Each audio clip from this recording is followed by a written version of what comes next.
Whenever you go to work, I want you to remember that you always carry your attachment style with you. Yes, your attachment style. You carry it with you when you go to work. And you want to develop very good self-awareness of how this attachment style of yours affects the different interpersonal relationships in the workplace, affects the different interpersonal interactions with the people you work with, colleagues, bosses, clients, patients, customers. Because one of the contributing factors to interpersonal conflict, especially in the workplace, is attachment styles. But because we think attachment styles are very personal, they're not professional, we avoid that conversation.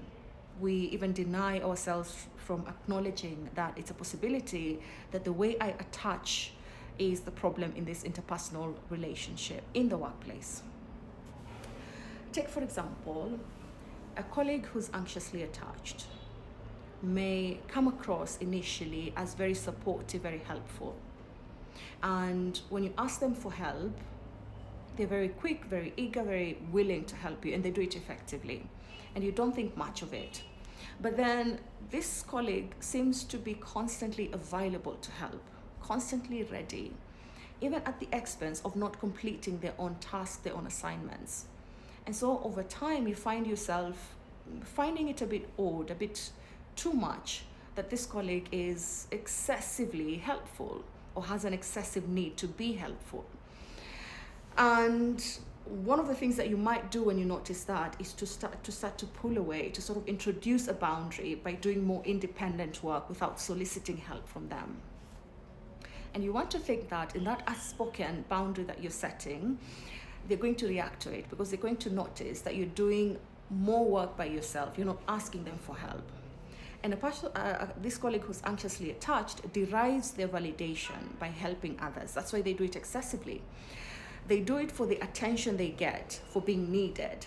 And so they're available because it feeds that need to be needed.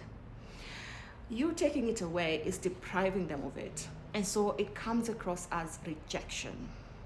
And then you want to imagine, how does a person react to rejection?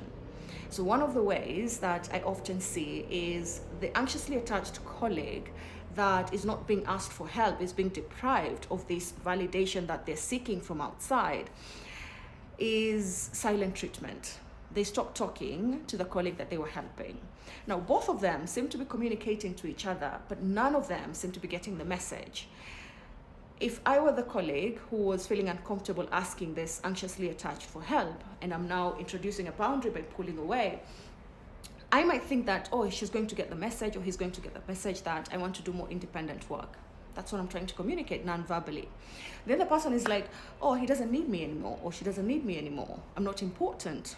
Maybe, yeah, I am as worthless, for example. And so the colleague who's anxiously attached now withdraws and becomes silent.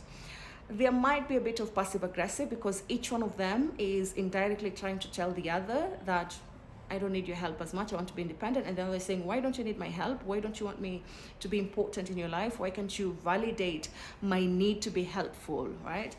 And so if this is not acknowledged and ways are not found to address it, then it tends to escalate to higher interpersonal conflicts, such that the original conflict starts producing or generating other conflicts that it becomes very difficult to even understand what is the problem between these two colleagues.